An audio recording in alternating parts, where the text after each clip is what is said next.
Are you ready? Press start.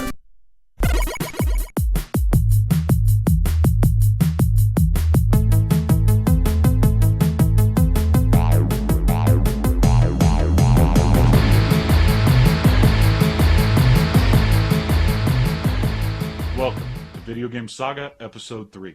Sitting next to me is my co-host, the man who stood in a line of one to pick up his pre-ordered special edition copy of Hannah Montana Rocks the Show, Jim Combs. And next to me is a man I know who sleeps with a quarter under his pillow, I guess praying that the arcade fairy's going to pay him a visit.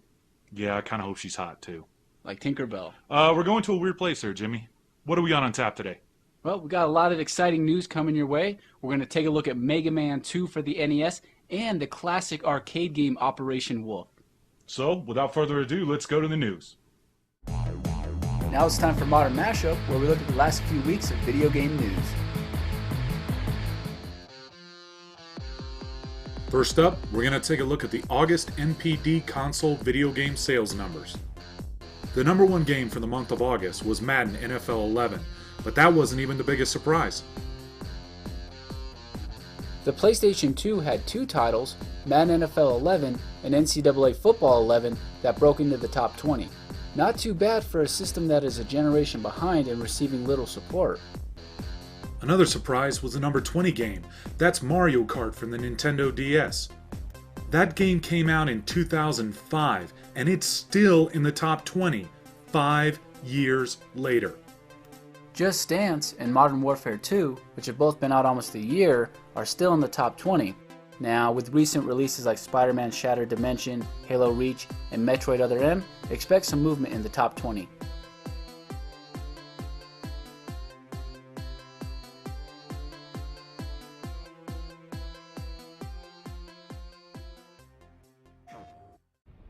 September is a very historical month for video games. September 9th, 2010 marked the 15th anniversary of the Sony PlayStation's launch in North America. To celebrate, Sony's going to be offering freebies and discounts on the PlayStation Network. Be sure to check it out. Sony's going to be running these promotions over the next few months, so if you don't see something right away you like, just check back later. During its original development, the Sony PlayStation was originally meant to be a CD add-on for the Super Nintendo. One day, after Sony and Nintendo's partnership was announced, Nintendo decided to break off their partnership with Sony and go with Philips instead. That day forever changed modern console gaming.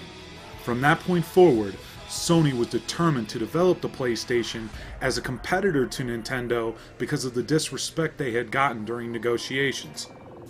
So as the clock strikes 12 o'clock.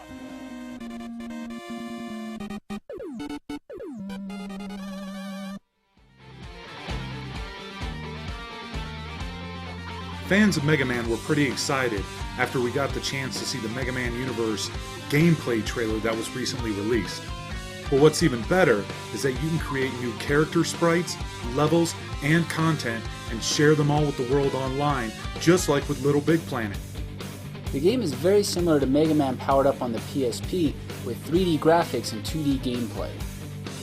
In addition to being able to customize your own characters, Capcom is also throwing in favorites like Ryu from the Street Fighter universe.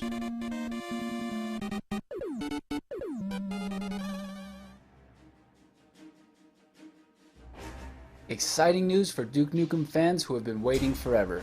Well, it looks like the wait is finally going to be over. 2K Games has announced that Gearbox, developers of Borderlands, will continue the development where 3D Realms left off on Duke Nukem Forever for the Xbox 360, PlayStation 3, and PC. For a game that's been in development for over 10 years, any rumors would have to be taken with a grain of salt.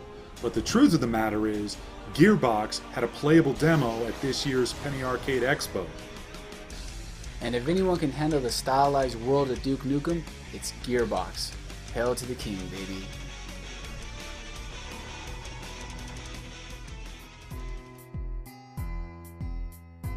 Speaking of Gearbox, they are about to release their Game of the Year edition of one of their most popular titles of all time, Borderlands, coming out October 12th. This edition will contain all the previously released downloadable content and will retail for $49.99. Add to that the fact that there's going to be a free downloadable update that increases the level cap to 69, this is a great time to jump in and play this title.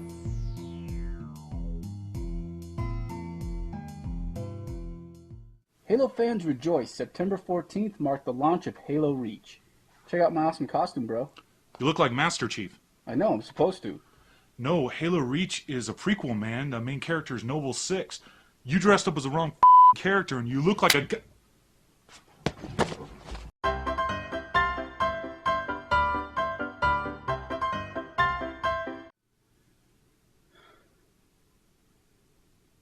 think it's time to move on, bro. And now it's time for Retro Rewind, where we take a look back at a great classic title. Today we're going to be looking back at Mega Man 2 for the original Nintendo. It was made by Capcom and released in 1989.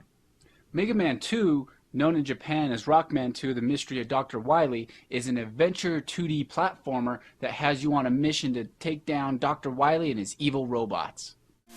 After defeating each boss, you get access to their weapon. Because each boss has a vulnerability to a different boss's weapon, this gives you a definite advantage depending on what order you beat the levels in. This is Quickman's level, and it actually becomes a lot easier if you get the weapon that allows you to stop time. Mega Man 2 introduces some impressive gameplay changes over the original. This includes a new item, the Energy Tank, which allows Mega Man to refill his energy, as well as a password system.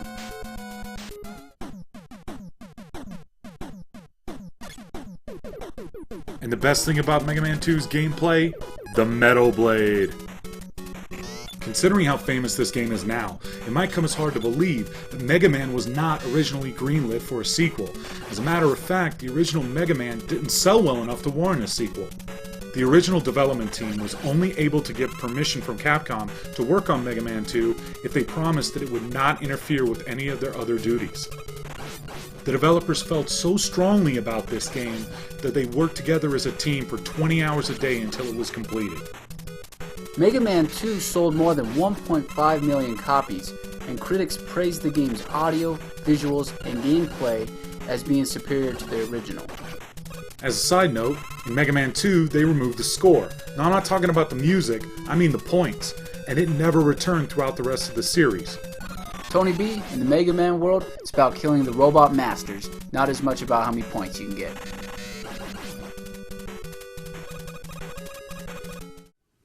So Jim, tell me, what is your favorite part about Mega Man 2? Oh man, there's a lot. The music totally stands out. I love video game soundtracks, and Mega Man 2, in addition to its insanely hard gameplay, had a killer soundtrack to complement it. Yeah, it's one of the best. What about you, Tony? My favorite part is definitely the dragon boss battle. You're jumping from square to square, and then all of a sudden, this dragon, half the size of the screen, starts blowing up the only way you could run back to escape. It's one of the most epic boss battles of all time in the original Nintendo, and to this day, I still love it. Nice. We'll be back right after this message.